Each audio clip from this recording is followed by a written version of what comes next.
Sales, who is the coordinator for counterterrorism at the U.S. State Department. Before joining the State Department, he's a tenured professor in counterterrorism law, national security law, and constitutional law, and administrative law. It was Brown, right?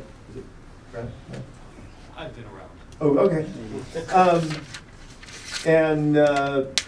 Before that, he was the Deputy Assistant Secretary for Policy of the Department of Homeland Security, and he also served in the Office of Legal Policy of the Department of Justice. So please join with me in welcoming Ambassador Sales.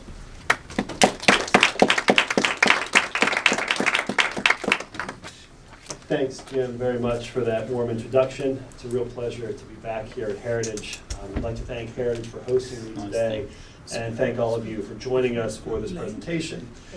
Today, I'd like to tell you about one of the most effective tools we have to keep terrorists from entering our country, the Visa Waiver Program, or VWP. Now, that may sound like a paradox. How could waiving visas ever be good for counterterrorism? In fact, the Visa Waiver Program is the gold standard for international security cooperation. It helps us push our borders out. The Visa Waiver Program enables us to identify terrorists attempting to travel here and stop them long before they reach our shores. And the reason that's the case is because visa-free travel doesn't mean vetting-free travel. In fact, it's the opposite. As a condition of membership, our partners are required to share valuable information that strengthens our national security. Things like terrorist watch lists, as well as criminals' fingerprints. They invest in sophisticated border technology, they upgrade their passport security programs, and they amend their counterterrorism laws to address emerging terrorist threats. In short, we're all safer with the Visa Waiver Program than we would be without it. I'll start my speech this afternoon with a quick overview of the persistent problem of terrorist travel. Then I'll highlight for you some of the most significant security features of the Visa Waiver Program. And finally, I'll conclude by saying a few words about the future of the program. Let me start with the problem. Our terrorist enemies have global ambitions, which means they seek to travel across the globe. Whether they aim to strike their so-called far enemy or to establish a so-called caliphate, terrorists depend on travel to move money, to move weapons, and to move fighters. We know that terrorists are continually probing for weaknesses in our borders. In 2001, shoe bomber Richard Reed attempted to detonate explosives aboard a plane flying from Paris to Miami. A few years later, in 2006, terrorists planned to use explosives disguised as sports drinks to bring down a half-dozen flights from the UK. And on Christmas Day 2009, Umar Farouk Abdulmuttalib tried to destroy a flight from Amsterdam by detonating a bomb hidden in his underwear. The rise of ISIS saw a surge of foreign terrorist fighters crossing international borders for the war zone in Syria and Iraq. Some 40,000 FTFs are believed to have traveled to the war zone, a number that includes about 5,000 from Europe. We are now on the verge of eliminating the remnants of the false caliphate in Syria, but that doesn't mean the ISIS threat itself has been eliminated. The group's leadership and foot soldiers alike see this as a setback, not a defeat. They're actively working to continue the fight from their elaborate network of branches and affiliates around the world. ISIS, of course, is not the only terrorist threat that we must confront. Al-Qaeda is rebuilding and maintains its desire, both its capability and its intent, to attack our homeland as well as our interests overseas. Then there's Iran, which remains the world's leading state sponsor of terrorism. Tehran's terrorist proxies have a truly global reach, in particular Hezbollah, which continues to target the United States, our allies, and our interests around the world.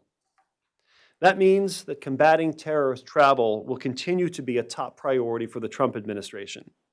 Indeed, some 1,200 ISIS fighters have already returned home to Europe. Hezbollah operatives likewise have been arrested across Latin America and elsewhere around the world. And our Asian and Pacific partners are also dealing with hundreds of terrorists who've traveled back to Southeast Asia from the Middle East. Stopping this travel requires continuing vigilance to prevent terrorists from exploiting our immigration systems, including the Visa Waiver Program. Let me say a few words now about the Visa Waiver Program and how it enhances our national security. The program's economic benefits are well known.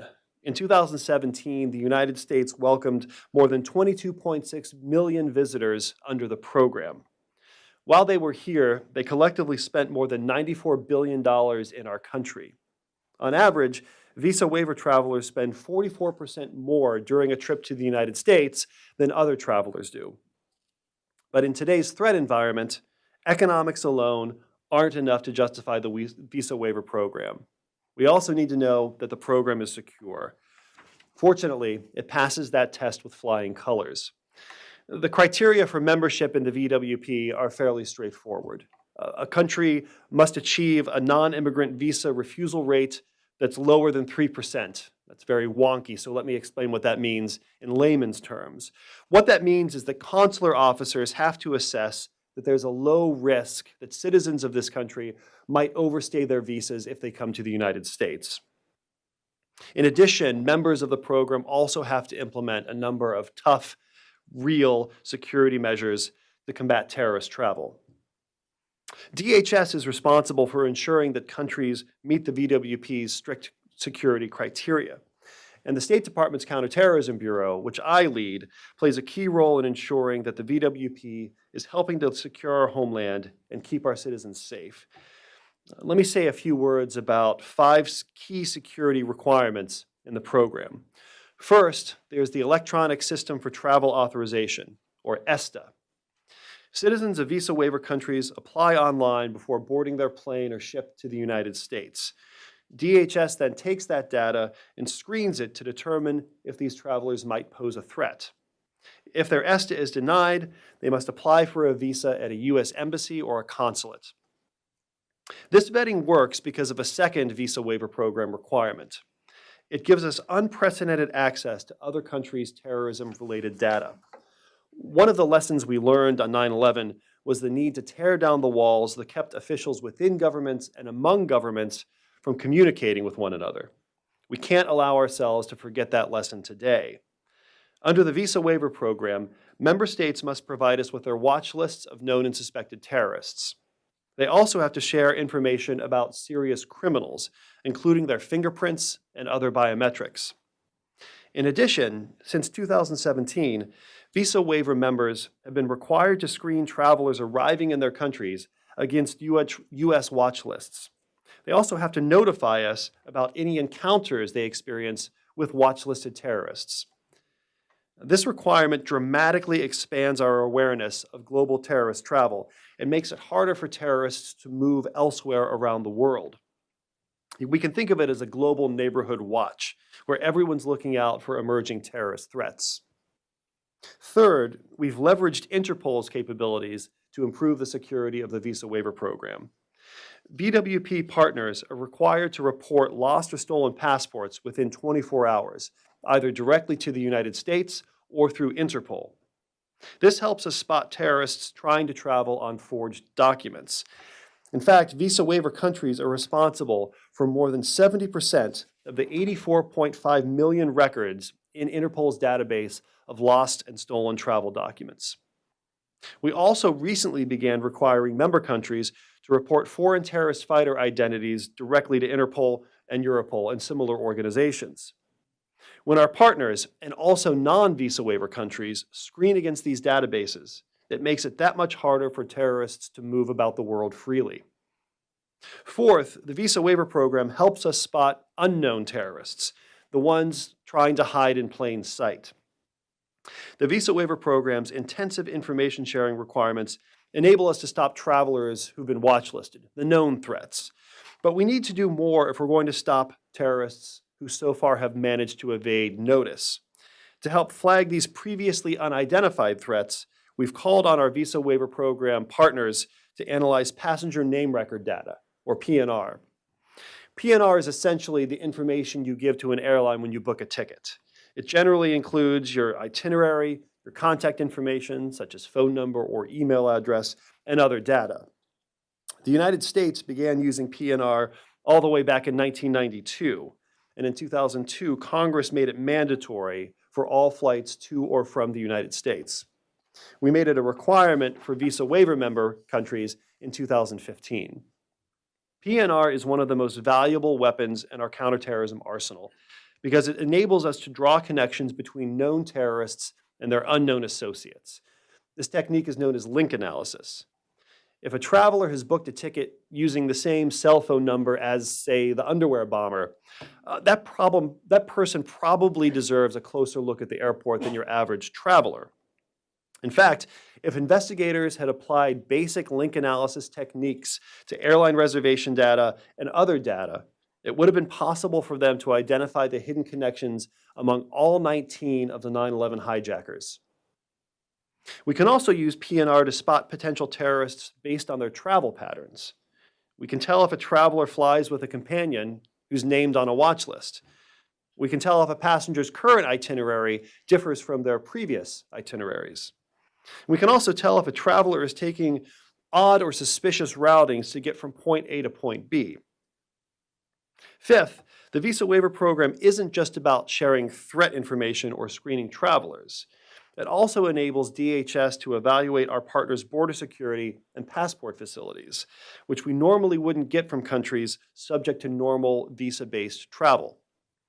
DHS experts regularly visit Visa Waiver countries to inspect airport security, see how border officials screen travelers, visit refugee processing facilities, and check that government offices are issuing passports to genuine applicants.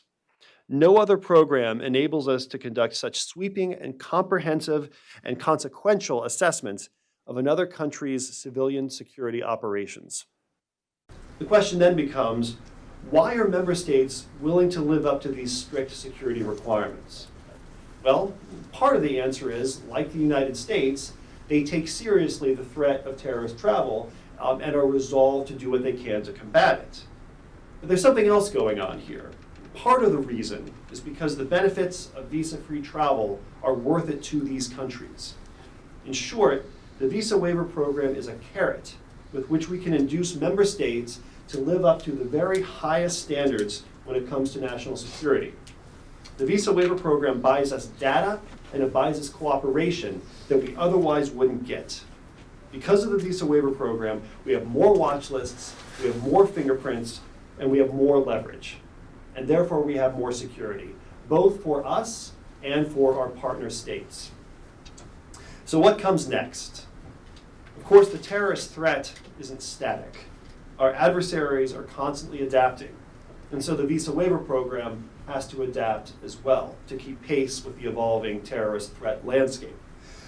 Here at home, this process of analysis and improvement is continuous. DHS is now examining what additional safeguards Visa Waiver Program members should use to protect their airports against insider threats. We're also continuing to strengthen our own security measures. In December, we launched the new National Vetting Center. This coordinated interagency effort provides a clearer picture of threats posed by travelers seeking to cross our borders. The National Vetting Center's first focus is on Visa Waiver travelers. Its analysis of the data from the online ESTA forms will give our border officials more timely and more comprehensive information that they need to make entry decisions. The National Vetting Center also provides a platform for future enhancements to the vetting process, allowing us to continue that process of evolution and adaptation to meet future threats. Looking beyond our own borders, the security tools we pioneered under the Visa Waiver Program, things like ESTA, watch lists, biometrics, and PNR, these tools are now global norms. We proved that they work here in the United States, and the rest of the world is now following our example. In December of 2017, the United Nations Security Council unanimously adopted a tough and landmark resolution on combating terrorist travel. Resolution 2396 requires all UN member states to use tools like watch lists and PNR in order to prevent terrorist travel.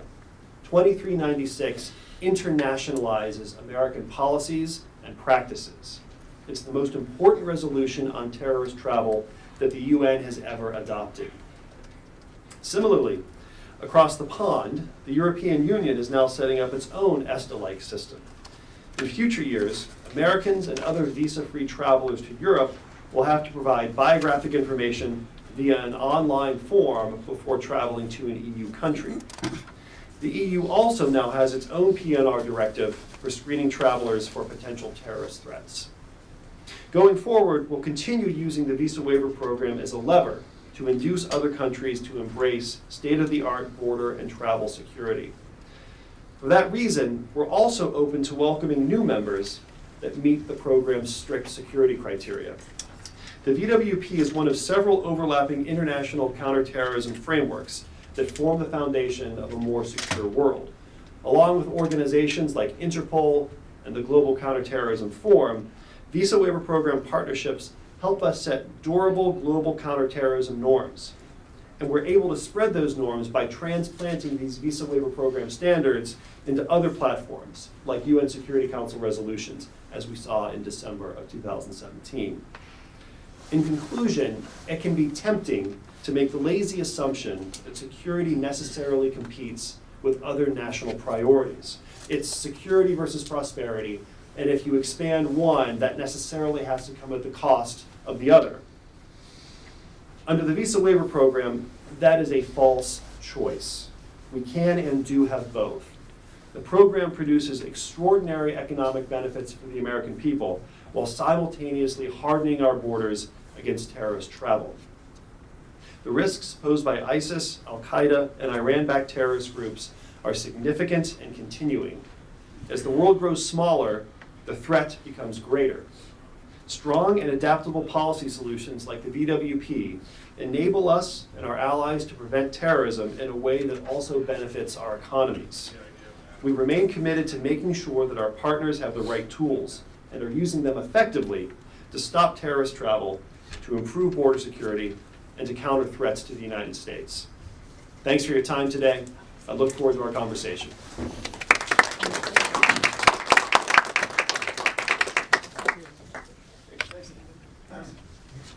Thanks. I hope to bring everybody else to the conversation. So if you have a question, just kind of raise your hand, let me know, and we'll work folks in. And again, if you do have a question, if you just wait to be recognized, and if you would just state your name and affiliation, and wait for the microphone, that would be great. So let's start with the Visa Waiver Program. I thought you did a really great job kind of laying out what the benefits are and how the U.S. has leveraged that to improve our capacity to defeat terrorist travel. I don't know if a lot of folks realize that a lot of those innovations really came after 9/11 under the Bush administration when Secretary Chertoff was Secretary of Homeland Security. So one of the things that facilitated that expansion was there was a change in the law, which granted the administration some waiver authority. So there was a very low criteria to qualify for the Visa Waiver Program. And it was based on the visa refusal rate to your country. And so for a period, Congress gave the administration expanded authority to waive that up to 10%. To say if you had a refusal rate that was under 10%, that you could bring it in. And then we brought in a number of countries at that point. And then subsequently to that, a couple of years later, that authority expired. So now we're kind of I think it's the 3% refusal rate in order to qualify. Looking at the value of the program, and I'm assuming that this administration doesn't have any interest in bringing back the waiver. So what are the prospects for the continued expansion of the program to include other countries? I'd say they're pretty good for countries that are able to meet the criteria. There's immigration-related criteria as well as security-related criteria. Admitting countries that meet the standards into the program represents a win-win. The United States benefits from those admittances because we are now able to propagate out to an additional partner the highest possible security standards. Bringing with it various economic benefits and geopolitical benefits that stem from using Visa Waiver to cement alliances and partnerships that have geopolitical significance. For countries that are close to the 3% threshold, which, as you said, is sort of firm and inflexible statutory mandate as to which we have no discretion in the executive branch. For countries that are close to meeting the 3% threshold, I think the most important thing that candidate countries could do is begin to take the necessary steps to position themselves to implement the security requirements.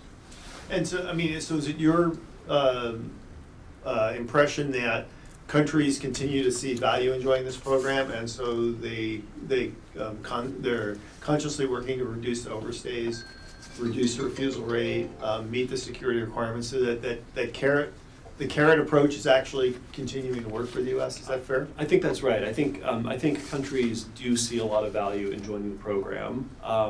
There's the sort of well-known economic benefits. There's the solidification of alliances and partnerships. And I think that incumbent members as well as aspiring countries all see those things as delivering real value. And is it fair to say, because I actually don't know the answer to this question, that this administration is interested in other countries joining?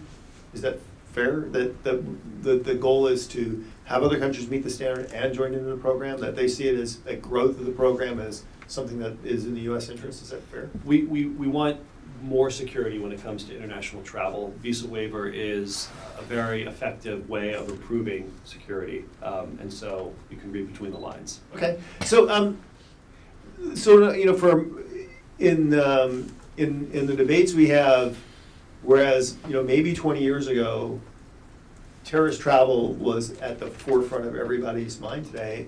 Remarkably, we've actually done an incredible job combating terrorist travel. And it's gotten successively, I think, better with each administration. And one of the things that we do at Heritage is we have a database where we track Islamist-related terror plots against the United States since 9/11. And I can't remember the exact number, but now we're well over 100. But consistently, I think, for, it must seem almost like a decade now, virtually every plot that's been uncovered is homegrown. So we just don't have a track record of terrorists being able to use the normal means of kind of travel to get to the United States. So, and not surprisingly, I think, when you look at polls about what Americans are concerned and worried about today, the threat of transnational terrorism is down. And I don't think it's because of indifference. I think it's because they feel that the government's doing a better job at that. On the other hand, immigration and illegal immigration is maybe one of the defining issues today, right? They've absolutely kind of changed places in the last 20 years. And so when a lot of people look at not just visa waiver, but essentially all visa programs, either immigration or non-immigrant visas, there is a lot of concern. One of the data points we constantly hear is that for all the attention that we pay to the border, that probably about half of the people unlawfully present in the United States came in with a valid visa and just overstayed. So I imagine when a lot of people hear about the Visa Waiver Program expansion, that their concern is as well, what are we seeing in terms of visa overstay rates from visa waiver countries versus other countries? Is adding countries to the Visa Waiver Program, does that create a potential new pool of illegal immigrants? So let me address the first part of that question first, which is, do we still have a problem when it comes to terrorist travel? I think absolutely yes. We've done a great job since 9/11 here in the United States at reducing the risk of terrorist infiltration of the homeland. But notice what verb I used. It's reducing, not eliminating. And I wouldn't want our audience to come away with the impression that we can check the box on this exercise and move on to the next problem, because the risk to the homeland of terrorist travel remains significant. Of course, the homegrown threat is a real and growing one, but the threat from international terrorist organizations is very real, and we can't afford to let our guard down. In many ways, the threat landscape we face today is even more complex and difficult than the one we saw in the years running up to 9/11. The principal transnational terrorist organization that we focused on before, and certainly in the immediate aftermath of 9/11, was Al-Qaeda. But today we have not just Al-Qaeda, which has been quiet, but that doesn't mean a surrender. Al-Qaeda has been strategically patient over the past several years, but they retain the capability and the intent to carry out external operations targeting our homeland. To the Al-Qaeda threat, we have to be mindful of the ISIS threat. And again, the physical caliphate is on its last legs, but that simply means we're moving into another stage of the fight, one in which a more decentralized threat network is what we're going to be confronting. And of course, the Iran-backed network of terrorist threats that we face is also very significant. We saw just within the past several months Tehran-directed plots in Europe to commit assassinations, to bomb a political rally. They actually carried out several assassinations within the past couple of years.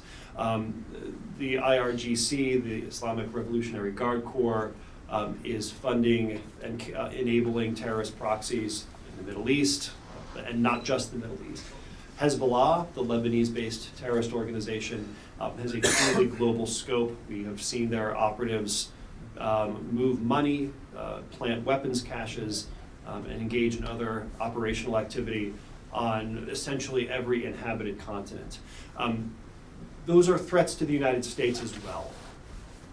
Because one thing that we know is that if terrorist organizations abroad enjoy something like safe haven, that gives them the space they need to plan external operations. And that's why terrorist travel remains an important priority for the Trump administration. So, since you are the coordinator for counterterrorism, and we've kind of shifted the conversation in that direction, let's look at a couple other issues. One is, you mentioned in your remarks, one of the issues of concern of the day is foreign fighters. We had tens of thousands of foreign fighters flow into the caliphate, literally from all over the world. The question is where are they now and what are they doing? I remember when we were working on the presidential transition, and the president's executive order on the travel ban was kind of largely kind of pitched as this was some kind of measure to punish countries because they were Muslim countries. And the reality was what the administration was thinking about is the practicality is as the caliphate collapsed, those foreign fighters were going to go somewhere, and the focus really was identifying the countries that they were most likely to flee to, because the assumption was they would flee there and they wouldn't just stay there. From there they might travel to try to come to the United States or Western Europe. And actually I think we've seen some cases of that in the last couple of months. So could you kind of give us an update on where we are in dealing with this issue of concern of the foreign fighters essentially kind of escaping the net and trying to sustain ISIS or Al-Qaeda 2.0 or whatever by spreading out the footprint, but also trying to demonstrate that these guys are back in the game by trying to get to the West or the United States and find places to attack to show that they're still a force to be reckoned with. So if there's 40,000, give or take, what happened to them all? Well, some of them have been taken off the battlefield. Some of them are still fighting to this day in the last territorial holdings. It's reduced a postage stamp, essentially, in the middle Euphrates River Valley. Some of them have dispersed elsewhere in the region. Some of them have gone back to their country of origin or to a third country. Looking for whatever the next Syria is going to be, the next magnet to attract global jihadis to the fight. The risk of battle-hardened terrorists returning home or to a third country to carry out attacks is not just a hypothetical one. It's something that we've actually seen. This is the story of the Paris attacks in 2015. This is the story of the Brussels attacks in 2016, in which you had fighters who had gained battlefield experience in Syria and Iraq, exploiting refugee flows to deliver operatives right into the heart of Western capitals and carry out some of the worst acts of terrorism that Europe had seen in history. So we are very mindful of this threat of returning FTS. One of the things we're doing to address it is using some of the terrorist travel tools, counter-terrorist travel tools that we've discussed, to boost countries' capabilities to detect these folks. Now, let me tell you about a couple other things we're doing. Our soldiers in Syria and Iraq are hoovering up an extraordinary amount of data from captured enemies, from safe houses that have been abandoned, from other enemy material that they encountered during operational activities. That is a treasure trove of information that we can use. Battlefield evidence is a treasure trove of information that we can use for a whole host of purposes. We can use it as evidence in criminal prosecutions. We can use it to flag people who might be put on a watch list. We can use it to develop targeting rules for our intelligence analysts to better predict which patterns are associated with suspicious behavior and flag those folks when they attempt to cross the border, when they land at JFK. We can also share this information, and we are sharing this information with our partners so that they have the same capabilities to detect and stop travel that we have developed. A final thing that I would highlight is there's about 1,000 or so foreign terrorist fighters currently held by the Syrian Democratic Forces.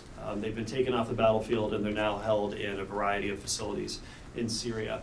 These folks need to go back to their countries of origin and stand trial for the crimes they've committed. It's no longer an acceptable solution to leave these folks on the battlefield and hope for the best. We hope that the SDF continues to detain them. We hope the regime doesn't take over the portion of the country in which these detainees are held. Now, criminal law is an effective counterterrorism tool, and the United States calls on our partners to repatriate their citizens and prosecute them for crimes they've committed so they're not able to ever return to the battlefield. Thanks. And again, if you have a question, just raise your, I have a few more questions I want to get on the table, but thank you. And we'll come to your questions in just a minute. So just maybe two more questions. One is, okay, we've talked about the foreign fighters and the threat of, them coming back here. What can you tell us about the ones who are just going to ground in the region? We used to have the dollar-a-day Taliban, right? I'm a Taliban, and then, tomorrow I go back and I'd be a farmer, and then you come back, give me another dollar, I'm a Taliban again. So we have folks going back in Iraq, going back to villages, or going and hiding in the villages, hiding these other places, just kind of waiting for the opportunity to come back. So now we hear a lot of discussions about, okay, the Caliphate's gone, but we're worried about ISIS 2.0, we're worried about Al-Qaeda 3.0, we're worried about an Iraqi government that doesn't seem to be really kind of moving forward in terms of dealing with sectarian issues, and that creates a possibility for new fissures which might allow them to come back. We worry about what does the Syria footprint finally look like, and are there places where they can rise up again there? We always worry about the stability of Jordan, which is more refugees in its country than people. Then we also have Yemen and other places. So in a sense, it's kind of like the forest fire, where the fire's gone out and then the guys walk away and then the wind kicks up and the flame kicks up again. So how concerned are you with kind of a regional return of an ISIS 2.0 or an Al-Qaeda 3.0, and what is the U.S. doing to deal with that? So maybe a threat assessment, and then kind of what are the mitigating measures? Yeah, so the threat is very real. ISIS fighters have gone to ground. Some of them have stayed in the region, biding their time to see what comes next after the final defeat of their so-called caliphate. It's an enormously complex problem that requires a full spectrum of responses. So let me answer this at a high level of generality. The end state that we want to achieve in the region is one in which ultimately ISIS is defeated, but subsidiarily, and most importantly, ISIS remnants lack the capacity, lack the safe haven or sanctuary that would give them the capacity to conduct external operations. One or two guys pops up here and there. There are ways of dealing with that, kinetic and otherwise. But what has to be avoided above all else is a reconstitution, even in a small way, of a physical so-called caliphate. Safe haven is what has to be avoided above all else. How do you accomplish that? Well, you use all the tools of national power. Kinetic, diplomatic, intelligence, capacity building, law enforcement, and so on. So one more question, then we'll go to our audience. One of the criticisms that the last administration got as it was winding down operations in Iraq and Afghanistan was, and shying away from the term of conducting a global war on terrorism, was, what are you doing about the global threat? And what are you doing about the homegrown threat, right? And so the administration embraced a concept that they call combating violent extremism, which was meant, essentially, I guess, to get at the precursor, or either if you're a roots cause guy, the root cause of terrorism, or the precursor to catch people before they became transition from just being extremist into adapting terrorist activity. And so that entailed, funding some programs domestically, a lot of conferences, funding some programs overseas. So I know when the new administration came in, one of their priorities was to kind of review what that effort was and what value or non-value was in there, and kind of put their own stamp on what they think really needed to be done beyond kind of the traditional hardcore combating of active terrorist threats. So can you update us on what's happened to CVE under this administration and where they're going from there? Sure. So CVE is an important counterterrorism tool. We have a number of tools in the toolkit. Drones on the one hand, prosecutors on another, financial regulators that cut off a flow of money, and then there's this category of counterterrorism activity that we know as CVE, or countering violent extremism. I think this administration is putting its stamp on that enterprise by emphasizing things like counter messaging, counter narratives, and sort of hearts and minds. One of the most effective ways to dissuade populations that otherwise are at risk of radicalization is to expose them to the stories told by ISIS defectors, people who went to Syria, who went to Iraq, expecting to find paradise on earth, and found mass graves and depravity. These defectors, jaded jihadis, is a term you'll sometimes hear thrown around, can be powerful antidotes to the radicalizing narratives that ISIS and its online presence seek to propagate. One aspect of CVE that this administration has been less interested in is using economic engagement or foreign assistance resources to address supposed economic causes of terrorism. We simply don't see the data to support the notion that across the board, economic deprivation or absence of economic opportunities is an important contributor to radicalization. Let me give you one example. In one part of the world, we were funding some programs. This is before I got here, so don't blame me. We were funding some programs that were designed to stimulate economic growth and development in rural parts of the country. And the hypothesis was, if these folks have jobs, then they'll be gainfully employed and not deploying to Syria or Iraq.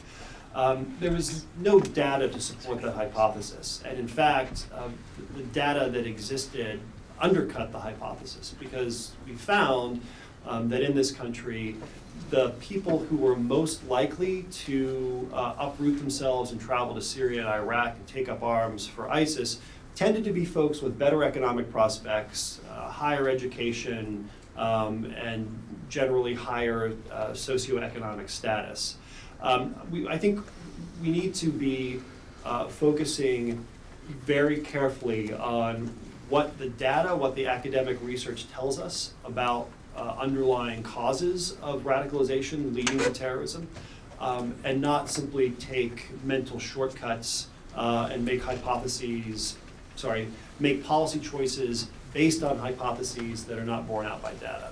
Great, so we're gonna have a couple of questions down front, but we'll start here in the middle with this gentleman, and then the young lady behind him. And again, if you would just state your name and affiliation, ask your question. Thank you very much for hosting this important issue. And my name is Kawa Khadr. I'm from Kurdistan 24. Mr. Ambassador, you know that the Kurdistan government, regional government, is considered as a big source of tracking records. By the regime, and the Russians has been hauled off. But the Russians have been pressing Turkey to do more to separate the terrorist elements inside Idlib. So how much is the US is concerned about a possible operation by the Russians in Idlib, if we consider that the Hayat Tahrir al-Sham elements are there, and that could also, spark a new wave of immigration into Turkey as well. Thank you. So 2 questions on Syria. Why don't you just hand the microphone to the gentleman? So go ahead. So first question, I don't have any updates for you. We are in conversations with our NATO ally Turkey and looking for a mutually beneficial path forward. On Idlib, the United States is very concerned about the terrorist threat that is present in Idlib. There are a number of Al-Qaeda-linked organizations that have enjoyed something like safe haven in Idlib for a while now. And so the concerns that we have there about Al-Qaeda, and not just Al-Qaeda, but other terrorist organizations are very real. And at the same time, we're also mindful of Turkey's needs to avoid any kind of humanitarian crisis that would put a strain on Turkey's borders and tax Turkey's ability to respond adequately. So, I'm Peter Humphrey, an intel analyst and a former diplomat. I'm wondering a couple things. This is on the basis of reciprocity, right? that's right. You mean visa waiver? Yeah. Yes. And have we ever dumped a country? Yep. Can you name it?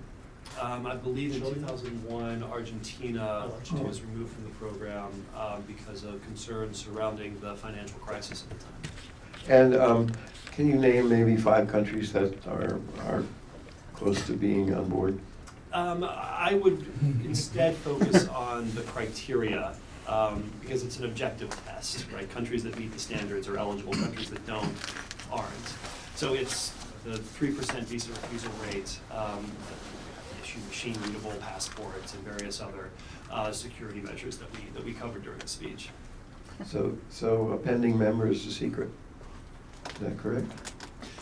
It's not classified, but I'm not going to answer your question. Are there any Muslim majority entities we're thinking about? Maybe Turkey would be the first. Brunei's in. Oh, Brunei. Yeah. Oh, okay, very good, thank you. Okay, let's just hand the microphone over. And then we'll over here. Yeah, please.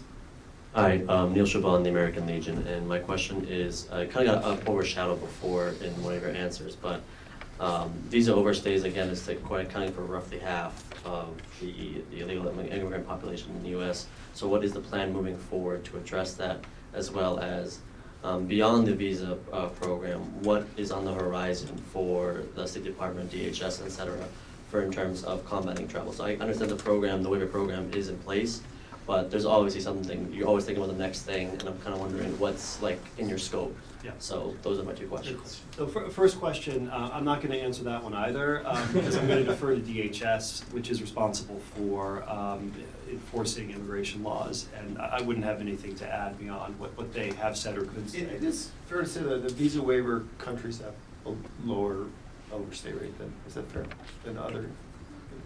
I don't have the data in front of me. They do.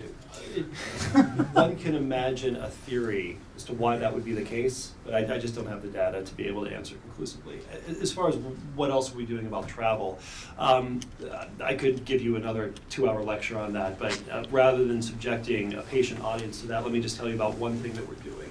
And it's another example of the United States internationalizing American policies and practices. So I mentioned Resolution 2396. One of the most important parts of the most important resolution on terrorist travel is the mandate that all UN members develop and use their own passenger name record systems to analyze airline reservation data. well, it's great to legislate that, as the UN has done, but you don't get the benefit of the system unless the system is actually developed and implemented and used. So what the United States is doing now is looking along a number of different axes to develop the capabilities of other countries to implement those systems. So we have a system called ATSG, the Automated Targeting System Global, that the United States has offered to make available to any country that wants it. The Dutch, I couldn't mention ATSG without mentioning TRIP. The Dutch have their own system called TRIP, which they have made available through the UN to any country that wants to adopt it. So that's one track that we're pursuing. And another track we're pursuing concerns ICAO, the UN's body for addressing civil aviation. We have called on ICAO to adopt a so-called standard. It's a technical term in ICAO parlance. We've called on ICAO to adopt a standard for PNR and do so expeditiously by the end of 2019. That basically gives countries a policy roadmap for what they should do when constructing their own legal framework and systems to do airline reservation data analysis. How long do you keep it? What systems do you have in place to prevent the data from being improperly accessed, both for security reasons and because of privacy concerns? What are the purposes for which you collect it? With whom will you share it? All of those different menus of policy options, we're asking ICAO to develop a template so that countries that have the will to act can do so, even if they don't have the policy expertise yet. Thank you. Great. So just go back to the visa overstay issue for a second, because I know one challenge that the administration was looking at when it came in is one of the challenges of overstays is when you want to deport people, but countries won't take them back because there's a dispute over whether they're a citizen or whatever. And there was a list of some countries are worse than others. And I know that's something the administration was looking at. Is that an area where you've made progress? I don't have anything to report on that either. I'll simply say one of the criteria for visa waiver membership, as you mentioned, is if somebody has violated our laws, especially if they're here in a visa waiver status, then you have a reciprocal obligation to take them back. We extend to visa waiver countries a benefit to the country's citizens, but that comes with certain expectations and conditions. And one of those is if you are here and you violate our rules and you are no longer eligible to be here, we expect the countries that enjoy the benefit of visa-free status to comply with the rest of the program's requirements. Yeah, and it is fair that none of the countries that are kind of on the list of being recalcitrant and taking are visa waiver countries. That's fair. There's 38 countries in the program. Yeah. I'd have to run through the whole list to be able to say conclusively, but I believe that's pretty sure that's right. Yes, sir. Ambassador, thank you for your time. Much trouble with Free Muslims Center for De-Radicalization. Two quick questions. Do we also have the access to the red flag list of these 38 countries of people who are potentially radicalized, or are we laying that responsibility to the country to vet who's supposed to come or who's not supposed to come? And two let's do that question first. Yeah, so under the Visa Waiver Program, member countries are required to share with us their lists of known and suspected terrorists. A known terrorist might be somebody who's committed an attack or written a check and therefore has been prosecuted and convicted for that crime.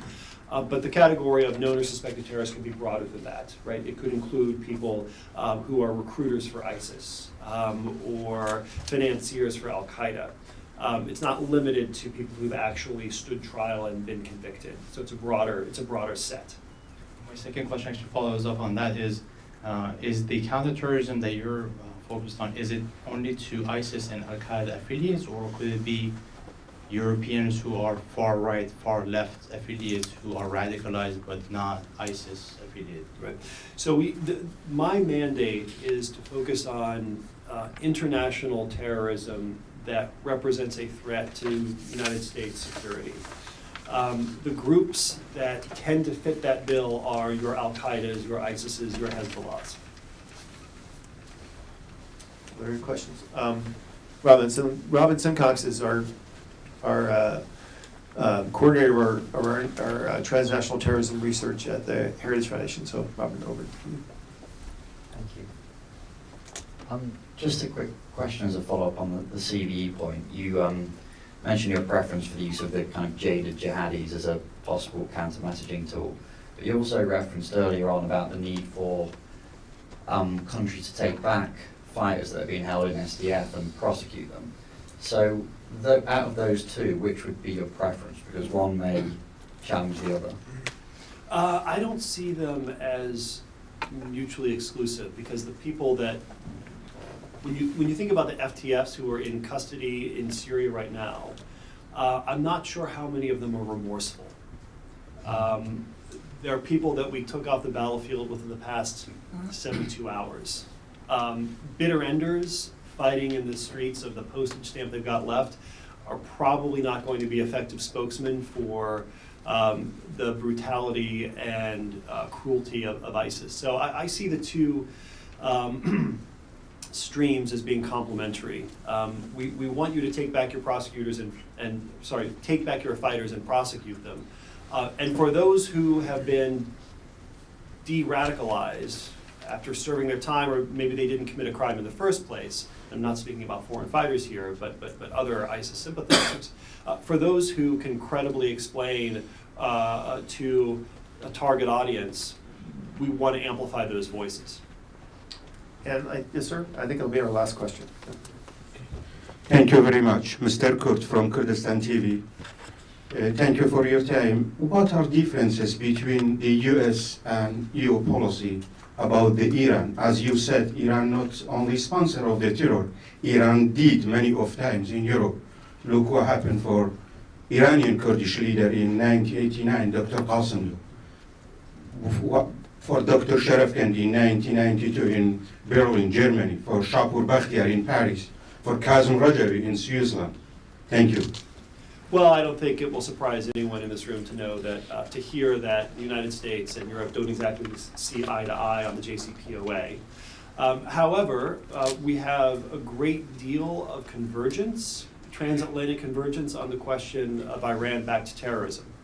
I think that's an area where our interests align very nicely. I think it's an area where we can work very closely with our European allies. Set aside the nuclear question, we can all agree that no state should be able to plot assassinations in the heart of a European capital. We can all agree that no state-backed terrorist enterprise should be plotting to bomb a rally in the outskirts of Paris.